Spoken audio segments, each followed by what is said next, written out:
What if the version of you they controlled was only the echo you hadn't outgrown? What if your silence is the first moment your real self finally speaks? Every withdrawal you make bends the world around you and exposes the shadows that feared your awakening. Stand in this doorway and watch who trembles when you stop performing. Pause here and feel what begins to rise. A thin fracture opens the moment you notice how your silence disturbs the room, like a shadow bending space before anyone can name why it feels colder. Your mind watches micro-reactions tighten around you. The delayed reply, the forced smile, the sudden urgency, each one revealing a dependence you never agreed to create.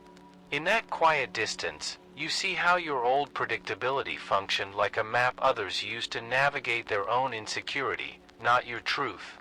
If your absence rearranges their emotional ecosystem so quickly, what does that say about the story they built around you?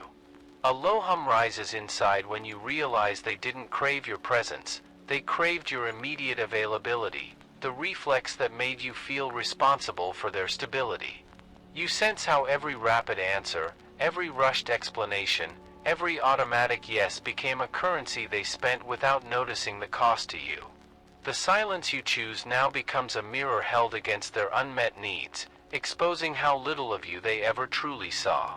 If your quiet breath disrupts their certainty, what were they actually holding on to all this time? There's a subtle recoil in you as the pattern becomes undeniable. They weren't reacting to your being, but to the predictable script they assumed you would follow. Your awareness sharpens as you replay tiny moments, the slight frown when you paused too long, the irritation when you didn't explain yourself fast enough, the disappointment when you didn't soften their discomfort. Your silence breaks the choreography they depended on, revealing the invisible strings they believed they had the right to pull. If predictability gave them power, what does unpredictability return to you? A faint disturbance spirals through your chest when you realize how often you mistook emotional dependence for emotional connection. You see now how they used your reactions as a lever, not consciously, but instinctively, to steady themselves whenever their inner world felt unstable. Your silence removes that lever entirely, exposing their own imbalance and your unspoken role in maintaining it. If your withdrawal destabilizes them, what does it reveal about the balance you were never allowed to have? Something ancient inside you stirs as the pattern strips itself bare. They panic not because you are gone, but because your silence removes their access to influence. You feel the shadow of an old truth returning, that absence is sometimes more honest than presence, and distance is sometimes more revealing than words. Your awareness stands at a doorway where you can finally see who values you and who valued only the emotional function you served. If silence uncovers truth this quickly, what deeper truths are waiting beneath your next breath? There's a tremor beneath your ribs when you see how often your instant responses were not generosity, but a quiet fear disguised as warmth. Your mind replays childhood echoes, the rushed yes, the swallowed no, the smile you wore to avoid the slightest shift in someone's tone. You were trained to equate safety with compliance, mistaking self-erasure for love and hyper-availability for worth. If your earliest survival depended on never disappointing anyone, how much of you ever had room to exist? A thin thread of discomfort pulls tight as you notice how predictability became your shield and your prison. You answered immediately so no one would doubt you. You agreed quickly so no one would leave. You over-explained so no one would misinterpret your silence. Yet the more available you became, the less human you felt, gradually turning into a resource, a function, a familiar pattern people expected on demand. If becoming useful protected you then, why does it feel like self-betrayal now? Your awareness hesitates at the doorway where fear and habit blur into one another. You see how people stopped valuing your presence because you taught them you would always be there, even when it cost you energy, time, or dignity. Predictability made you invisible, availability made you replaceable. Silence now becomes the only language that reveals what was taken for granted. If every reflexive yes erased a piece of you, what emerges when you finally pause? A quiet ache rises as you confront the truth. You weren't expanding your kindness, you were shrinking your boundaries so no one felt discomfort, even at your expense. You learned to anticipate emotional weather, adjust your tone, cushion others from their own reactions, all to avoid the threat of abandonment that once shaped you.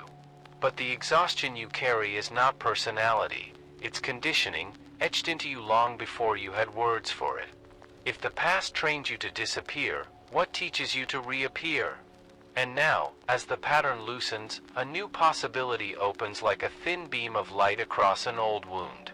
You feel the first pulse of self-respect forming beneath the fear that once governed you, a shift from automatic obedience to deliberate presence. There is power in spacing your answers, in letting silence form, in choosing when and how you return your attention. If your worth never depended on constant availability, what happens when you finally let your mind breathe and notice who stays? Pause, breathe, and let this land. Someone else's urgency is not your obligation. A subtle tightening forms in your chest when you notice how often you adjust your tone before you even speak, as if rehearsing a version of yourself meant to be accepted. Your mind watches the mask slip into place, agreeable, soft, predictable, crafted not from authenticity but from an ancient instinct to avoid rejection. This persona has protected you, but it has also drained you, slowly dissolving the boundary between who you are and who you perform. If the mask speaks first, how long until the true voice forgets it ever had permission to exist? A faint shadow flickers across your awareness when you realize the mask doesn't ask what you need, it asks who you must become to keep the peace. You hide your exhaustion to appear reliable, you swallow your anger to seem kind, you silence your intuition to maintain harmony. Each small self-abandonment feels harmless, yet these micro-compromises accumulate into a life lived just outside your own skin. If you've spent years curating a version of yourself, what happened to the one you never allowed to breathe? There's a quiet ache when the truth lands. Every time you concealed a boundary, the persona tightened its grip a little more. You started editing your emotions to match the expectations around you, letting the world sculpt your personality instead of your own inner voice.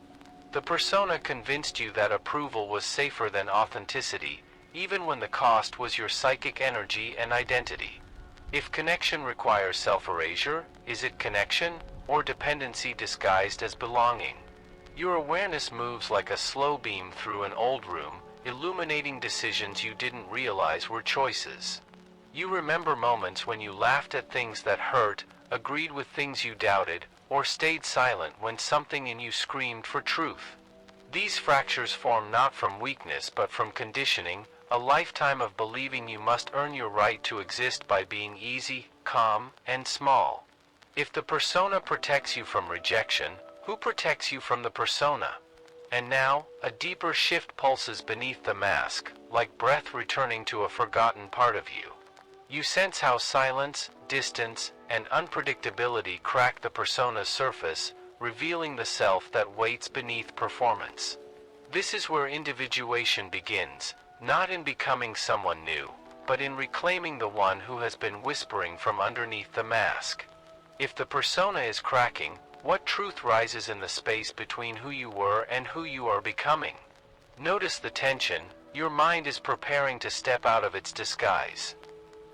There's a slow collapse inside you when you realize how much energy you spend before you ever speak a word, calculating tone, predicting reactions, rehearsing outcomes. Your awareness tracks each leak like water slipping through unseen cracks, the argument you replayed, the message you overthought, the apology you crafted just to maintain peace. These invisible expenditures drain your psychic core long before life's real challenges even arrive. If so much of your energy evaporates in anticipation, what strength remains for what truly matters? A dense heaviness gathers when you see how emotional labor has become your default currency. You soothe others' anxieties, absorb their moods, decode their silences, and manage their insecurities while your own needs dissolve beneath the effort. This constant outflow makes you vulnerable, not because you are weak, but because you were never taught to protect your inner reservoir. If every reaction costs you energy, Who taught you to spend so much on what gives so little in return? Your mind replays tiny scenes, the forced smile, the rushed explanation, the careful justification, each one a small withdrawal from a well you never refill. The irony is sharp. You feel tired not from living, but from performing, not from conflict, but from preventing it, not from being yourself, but from being who others needed you to be. Your psychic fatigue is the consequence of emotional overextension disguised as responsibility. If depletion feels normal to you, what would renewal even look like? A quiet truth cuts through the noise. Your energy doesn't vanish randomly. It leaks through the boundaries you never learned to hold. You waste it on guilt, on rumination, on fixing people who don't want to change, on protecting your image instead of your peace. This is how the psyche becomes fragile, bending to anyone who knows which emotional thread to pull. If your energy shapes your reality, what happens when someone else shapes your energy? And in the stillness beneath all this exhaustion, something new begins, a faint reclaiming, like breath returning to a space you forgot existed.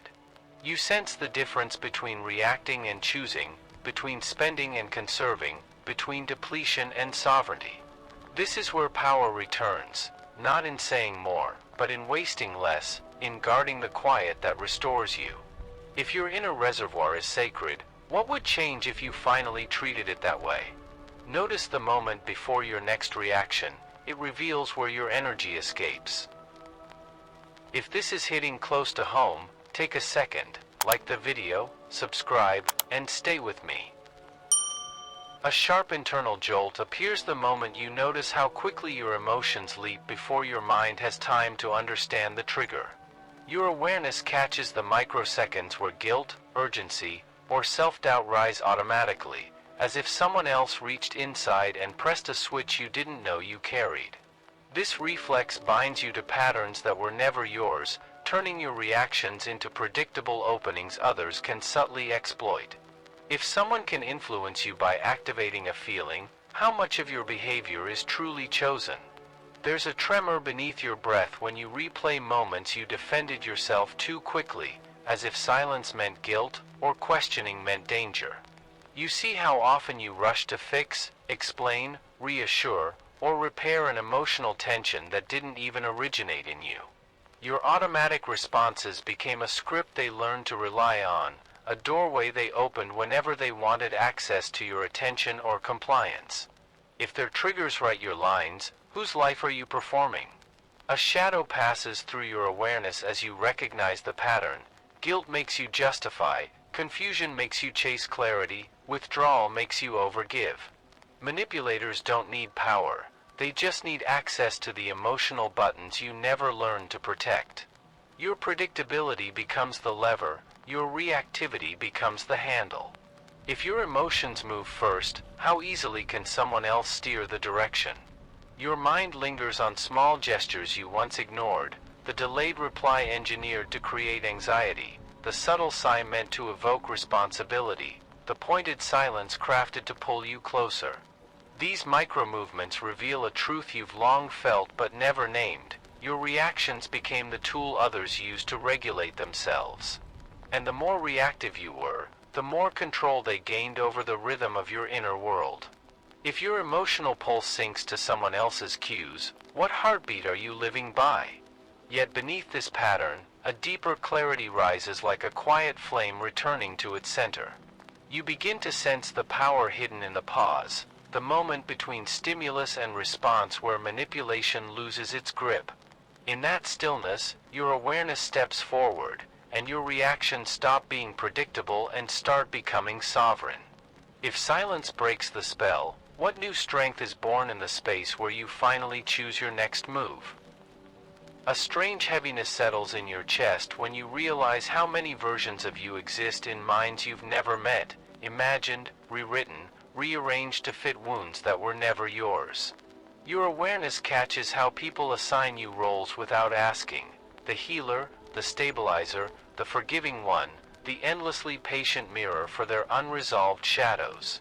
You weren't chosen for who you are, but for the story they needed someone to play.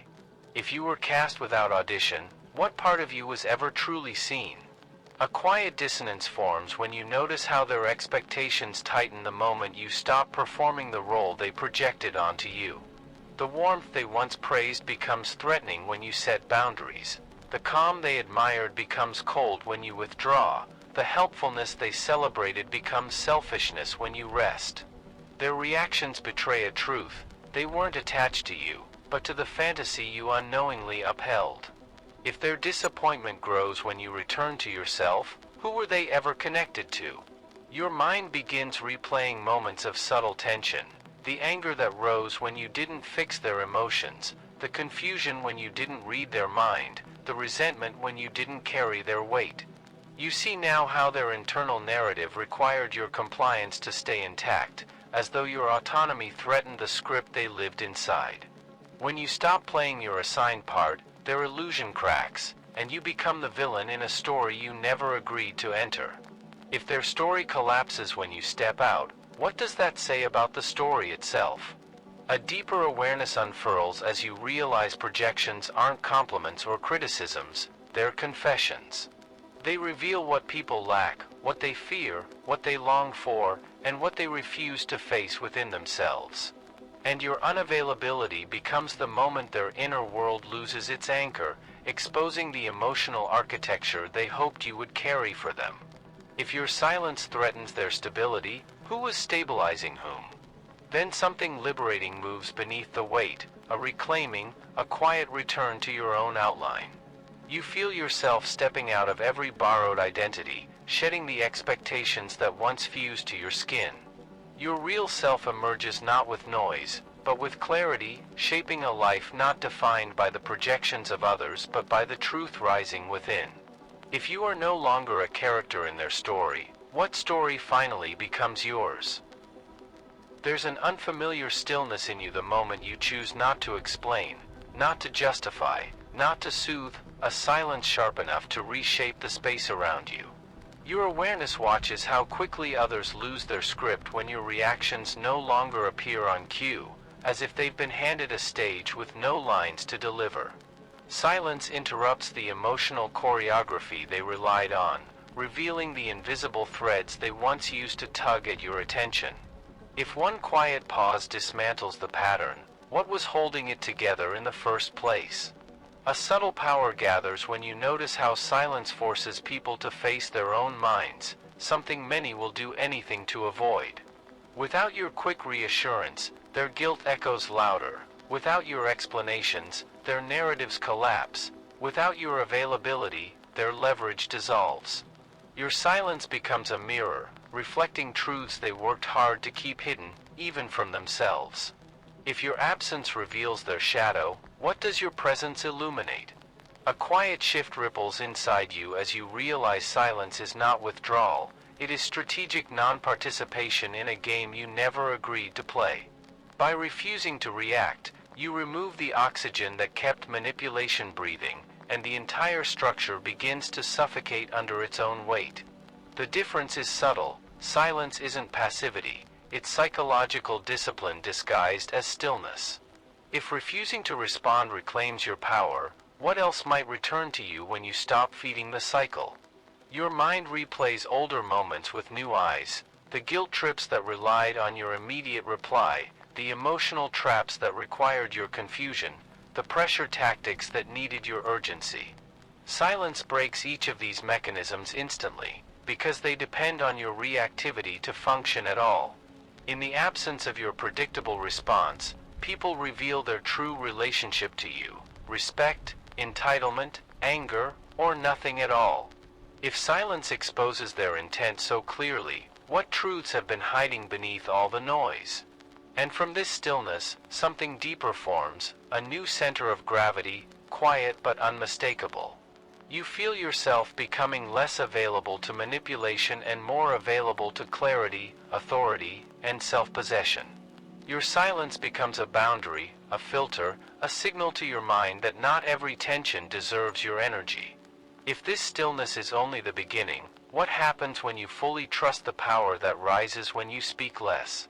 Notice the pause forming in you. The next shift begins inside that silence.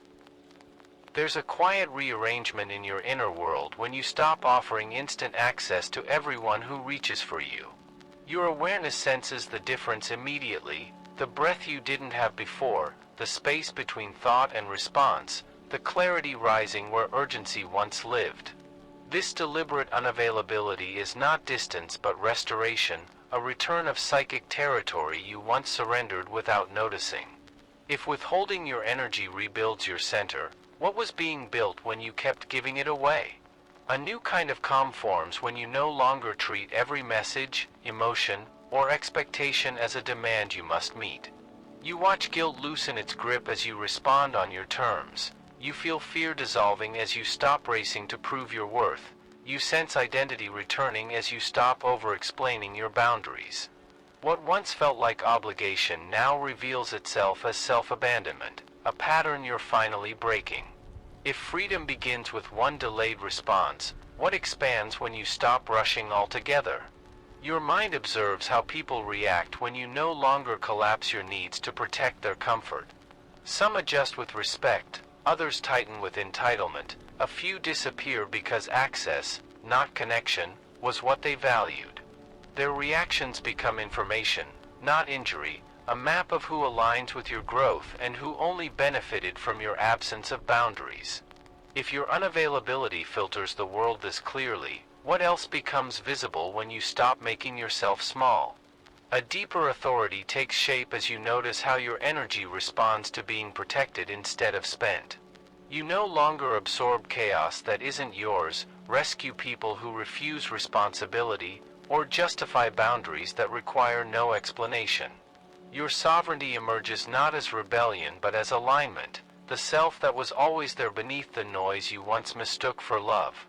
If authority returns when you stop overgiving, what identity emerges when you stop apologizing for existing? And then, from beneath all this newfound space, a practice arises, subtle, internal, transformative. You begin to feel your presence before offering it, sense your energy before spending it, and choose your availability based on truth rather than fear. This is the architecture of adulthood in its Jungian form, self-guided, self-respecting, self-chosen. If your life is rebuilt by what you withhold, what future takes shape when you offer only what is real? Notice the moment you feel yourself before responding.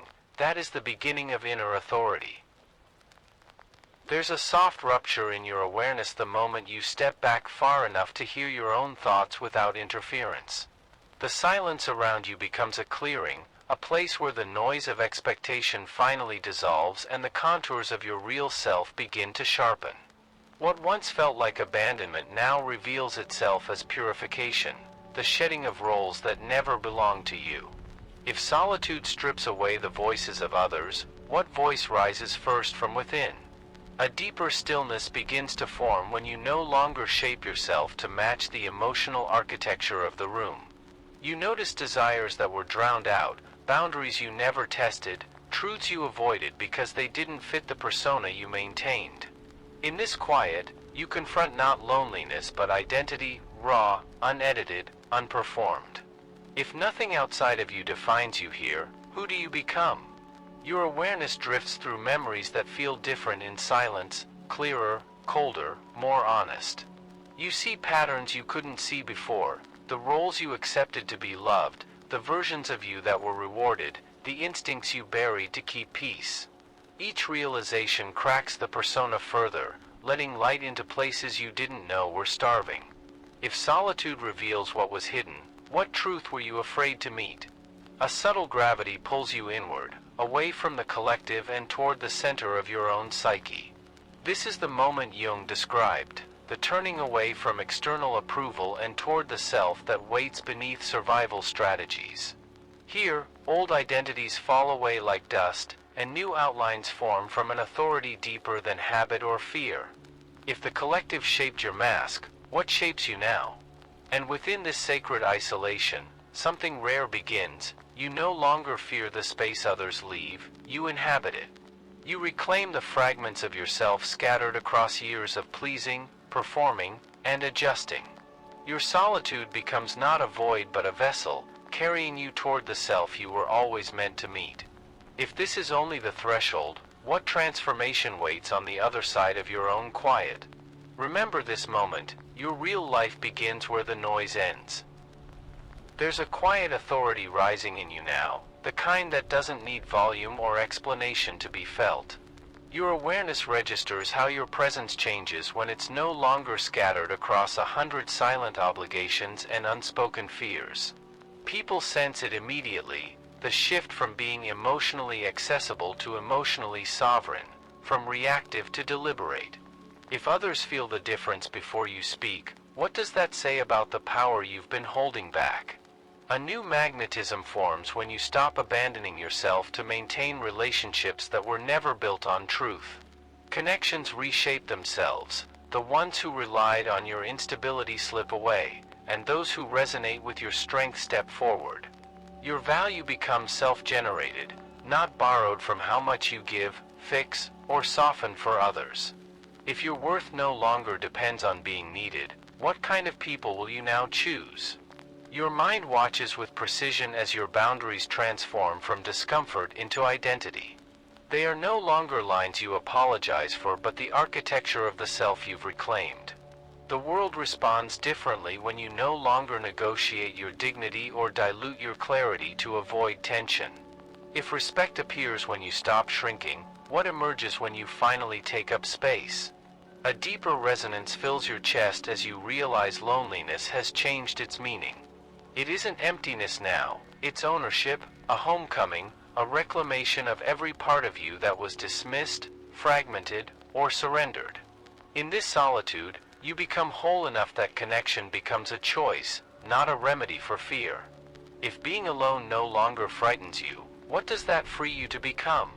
And then, almost imperceptibly, a final truth settles into your awareness. Sovereignty isn't loud, it's unmistakable. Your silence becomes intentional, your presence becomes selective, and your life begins to organize itself around the strength you've reclaimed. You become the rare person who no longer performs, seeks, or chases, someone who moves from center rather than scarcity. If this is the power of returning to yourself, what opens when you let the world meet the version of you that never needed saving? There's a quiet clarity settling into you now, the kind that forms only when you stop abandoning yourself to protect the fragile stories others built around you. Your boundaries no longer feel like walls but truths, shaping a life where your presence is chosen, not consumed. Stay close to this shift, trust the pauses, honor the silence, and let your awareness guide the next version of you. If this stirred something real in you, stay with it, share it with someone who's ready to awaken, and let your next step rise from the space you reclaimed. And as you leave this moment, carry the question that opened every doorway in this journey. Who do you become when you finally stop negotiating with your own truth?